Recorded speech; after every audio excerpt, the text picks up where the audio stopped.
40 വർഷത്തോളം അറബ് മണ്ണിൽ ജീവിതം നയിച്ച പ്രവാസികളും നാട്ടുകാരും UAE 53ാമത് ദേശീയ ദിനാചരണ ഭാഗമായി കൂടിച്ചേർന്നു. കാസർഗോഡ് തൃക്കരിപ്പൂരിൽ ഒരുക്കിയ സംഗമം പ്രവാസ ജീവിതത്തിന്റെ പോയ കാലങ്ങളിലേക്കുള്ള തിരിഞ്ഞുനോട്ടമായി.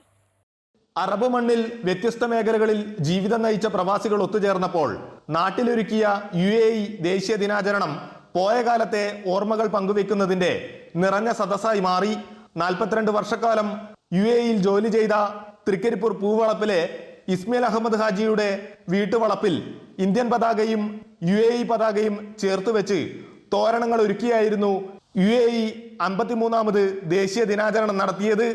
ആളുകൾ ജീവിക്കാനായി തൊഴിൽ തേടി ലോഞ്ച് കയറി അറബ് നാട്ടിലെത്തിയ കാലമടക്കം അയവിറക്കി.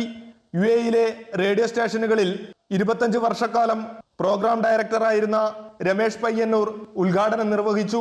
നമുക്കൊക്കെ എത്രയോ കാലം മുമ്പ് ഇതുപോലെ ഈ ലോഞ്ചിലൊക്കെ പോയിട്ട് അവിടെ തീരമണഞ്ഞവരും തീരമണയാത്തവരും കടലിൽ പെട്ടുപോയി ജീവൻ പൊലിഞ്ഞ ആൾക്കാർ എത്രയോ ഉണ്ട്.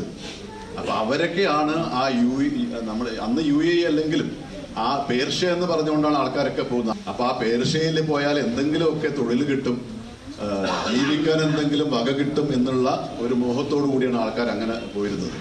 UAE ദേശീയ ദിനാചരണ സംഗമത്തിന്റെ ഭാഗമായി പ്രദേശത്തെ അംഗൻവാടി കുട്ടികൾ, സ്കൂൾ വിദ്യാർത്ഥികൾ എന്നിവർക്ക് മധുരപലഹാര വിതരണവും നടത്തി. അമൃത ന്യൂസ്, കാസർഗോഡ്.